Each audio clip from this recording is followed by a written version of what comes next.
Почитувани, Алфа телевизија има ексклузивна можност да зборува со Дејан Давидовски, еден од обвинетите за случувањата на 27 април. Тој во моментот е во Шведска, држава членка на Европската унија, која што одби да го екстрадира, иако официјално Скопје со потерница го побара тоа.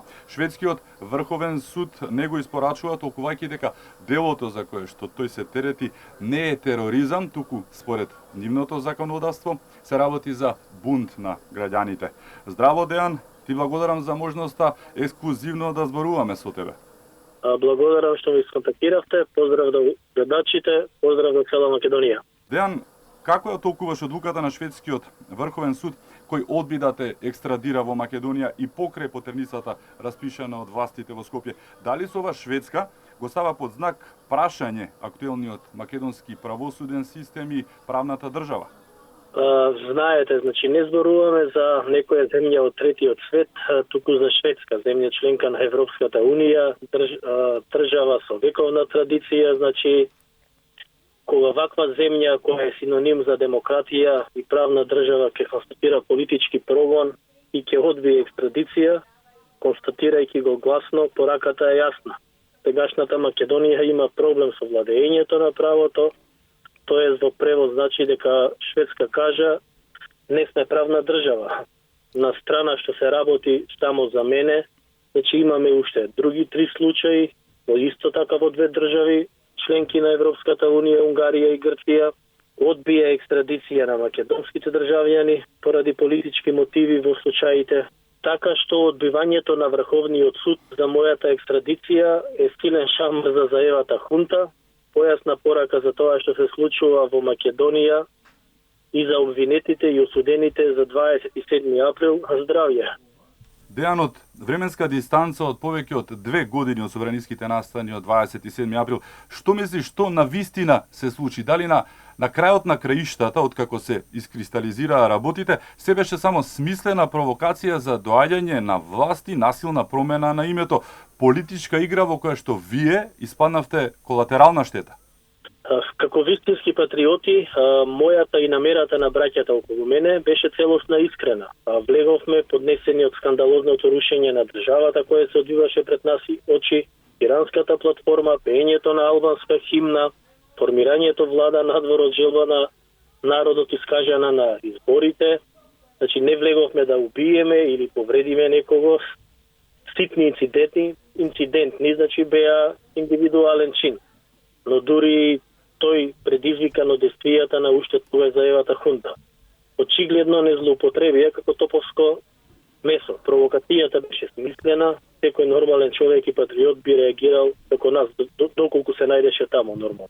Од сегашна гледна точка, нашиот патриотизам и љубов кон Македонија беа злоупотребени. Ние останавме колатерална штета во една политичка игра за некој си заев да го оправда неуставното доаѓање на власт. Од друга страна, Дејан, дали повеќе од драконските казни кои ги добија останатите 16 учесници во 27 април, слободно кажано ја завршија работата? Дали овој македонски процес беше со цел за да се заплаши македонскиот народ да не протестира за името и промената која следуваше? Дали ве злоупотребија и искористија за да го заплашат народот да седи мирен, знаејќи што ви се случува вам? Дефинитивно тоа беше и втората злоупотреба на патриотите од 27 април. Притворените и безобразниот лажен процес кој се одбиваше во македонските судници, чин кој беше и ќе остане историски срам и блам за македонското судство и правната држава. Пеа со една единствена цел, значи се плашеа од остра реакција на македонскиот народ против ненародните действија, а страшилото бевме ние. Послуживме како јасна закана за секој кој сака да протестира, застрашување на секој чест македонец и македонка кои сакаа да застанат на патот на разлебетување на државата. За жал тоа и не успеа. Тоа нас немаше никаков или имаше многу слаб протест, луѓето гледајќи нашата судбина се исплашија, се сокрија по домовите и така заев и компанијата, без проблем сменија име, донесоа двојазично, сменуваат историја, направија пример што ќе ти се случи ако ми застанеш на патот, значи. Тие што си ја сакаат Македонија, онака каква што беше. Цели Неверојатни за многумина 211 години за 16 учесници во собраниските настани. Што мислиш, како им е на оние кои што отслужуваат затвор во висина од 7 па се до 18 години поради случувањата на 27 април? И ја споделувам и нивната мака, значи, оделен овде во Шведска, на која сум и многу благодарен, што го испочитува правото, но сепак не сум дома. Можам само да замислам како моите браќа се чувствуваат затворени со убици, ракетари, како и некриминалци, кои од друга страна пак се почесни од Заев и неговото обкружување и плаќаат на државата за стореното дело. Но за жал, сепак ние браќата, затоа што знам дека и тие не се жалат, затоа што знам дека се мажи, македонци, и дека ова го прават за Македонија, како и тие, така и јас, знаеме дека оваа правна и североидна лакрдија еднаш ќе заврши. А крајот владеачки им се ближи тоа. Факт е дека часовникот забрзано го отчукува финишот и рамниот крај на ова антимакедонски ненародна власт. Дејан, се чувствуваш ли како терорист? Ако патриотизмот да си ја сака својата земја и да бидеш спремен да дадеш се за нејзе тероризам, тогаш некој лошо го раздал овој термин. Терористите, за наш жал, се во влада. Значи не зборувам за албанците, туку за оние од клапата на Заев, кои лажно се декларираат како македонци и кои во втората деценија од 21. век извршија невиден терор на сопствениот народ. Значи тие се вистински терористи кои насила и со терор и затворија своите граѓани. Ги осудија на драконски нелогични казни затвор, како оние од комунизмот нивните предци биле пофер.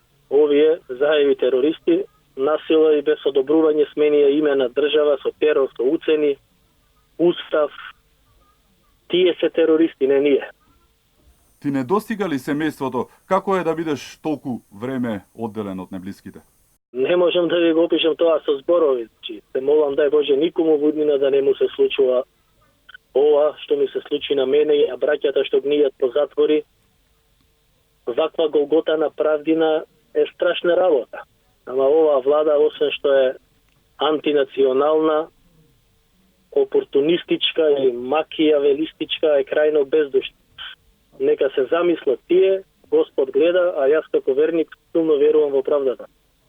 Ке се вратиш ли во Македонија? Очекуваш ли дека правдата, колку и да е спора, сепак ќе победи и за тебе и за останатите осуденици од 27 април? Да, во ваква Македонија, колку и да ја сакам и за која и покрај се повторно би направил се за неја, не би сакал. Но ова држава, ова е пародија од она што некогаш беше, не само името, целата држава ја испоганија со своите глупости. И покрај се оптимистум дека не може да трае вечно, работите ќе се сменат набрзо, правдата ќе победи и за мене, и за моите затворени браќа, но и за сите македонци. За крај, Дејан, како гледаш на актуелните случувања во Македонија? Си ја така Македонија, народот македонски нормално ми недостига многу. Убава држава сме, прекрасен народ. Тоа е, но им порачал јасно и гласно дека време е за обединување. Обединувањето на сите што си ја сака државата, обединување против оваа хунта, која ни ја парсоча и плячкоса татковината на сите можни полиња и национални секакви, доста се делевме. Бойкотиравме и секој на свој начин докажувавме кој повеќе ја сака Македонија.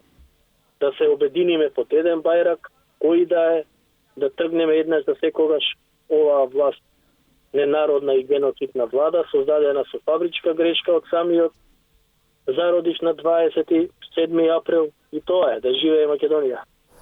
Благодарам што беше дел од Вестите на Алфа. Почитувани, ова беше Дејан Давидовски Дешо, ексклузивно од Шведска за Вестите на Алфа.